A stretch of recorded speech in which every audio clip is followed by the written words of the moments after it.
जय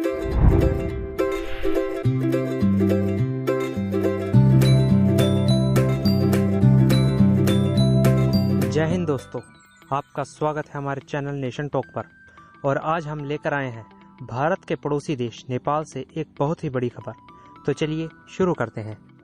दोस्तों, वर्तमान समय में आप तो नेपाल के प्रधानमंत्री केपी शर्मा ओली का भारत विरोधी होना और चाइना के साथ प्रेम तो आप सबको पता ही होगा, तथा आप यह भी बात जानते ही होंगे कि केपी शर्मा ओली के इस व्यवहार के पीछे की एक बड़ी वजह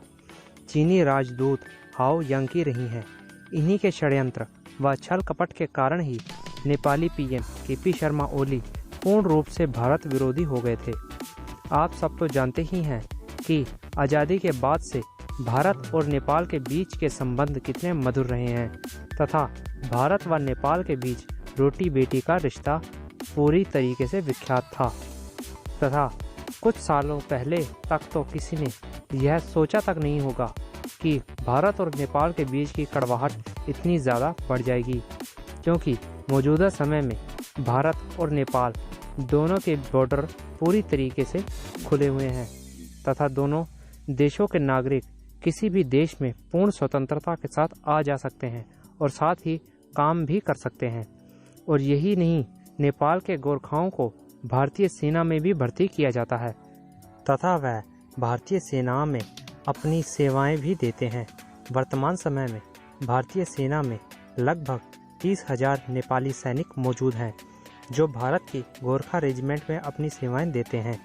भारत और नेपाल के बीच इतने अच्छे संबंध होने के बावजूद भी नेपाल के पीएम ने भारत के खिलाफ अनाप शनाप बयान देकर भारत और नेपाल के बीच कड़वाहट को बढ़ा दिया है, तथा इसी के बीच मुख्य भूमिका नेपाल में स्थित चीनी राजदूत हाओ यांकी ने निभाई है, तथा उन्हीं के भड़काने के कारण ही नेपाल के पीएम ने भारत और नेपाल के बीच के सीमा विवाद को फालतू में ही हवा दी, जबकि ऐसा कोई भी सीमा विवाद होने का तो मतलब ही पैदा नहीं होता है, क्योंकि भारत व नेपाल की सीमा तो सिर्फ नाम मात्र की है, तथा भारत व नेपाल दोनों के ही बॉर्डर पूर्ण रूप से खुले हुए हैं, तथा दोनों के ही नागरिक बिना किसी पाबंदी के एक दूसरे के देशों में जा सकते हैं। चीनी राजदूत के कारण ही नेपाल के पीएम ने बिना वजह एक छोटे से ज़मीन के टुकड़े के लिए भारत के साथ कड़वाहट पैदा कर ली है, जिससे न केवल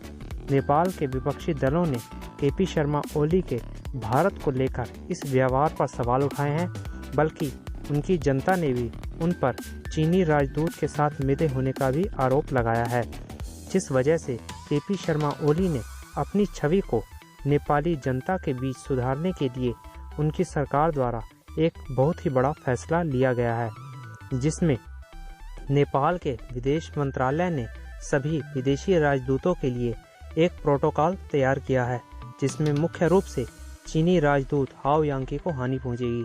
क्योंकि वह नेपाल में नेपाल के किसी भी पार्टी के नेता व नेपाल के राष्ट्रपति व नेपाल के प्रधानमंत्री के साथ बैठक करने के लिए व कभी भी उनसे मिलने के लिए पूर्ण रूप से स्वतंत्र थी, तथा किसी भी प्रोटोकॉल का पालन नहीं करती थी, जिस वजह से नेपाल के विदेश मंत्रालय ने यह प्रोटोकॉल तैयार किया है, जिसके तहत कोई भी विदेशी राजदूत नेपाल के प्रधानमंत्री या राष्ट्रपति से बिना प्रोटोकॉल का पालन किए सीधे तौर पर नहीं मिल पाएगा। दरअसल इस प्रोटोकॉल के बनने की मांग 2016 में ही उठने लगी थी, लेकिन इस नियम को अब नेपाल की जनता के दबाव व विपक्षी दलों के सवालों के कारण ही लागू किया गया है। लेकिन यह प्रोटोकॉल चीनी राजदूत हाओ यांकी के लिए कितना मान्य है, ये तो समय ही बताएगा। तो आपको क्या लगता है कि चीनी राजदूत हाओ यांकी नेपाली विदेश मंत्रालय द्वारा बनाए गए इस प्रोटोकॉल को मानेंगी या नहीं? अपनी राय कमेंट बॉक्स में ज़रूर दें, तथा ऐसी ही जानकारी के लिए हमारे चैनल को सब्सक्राइब करना ना भूलें। धन्यवाद।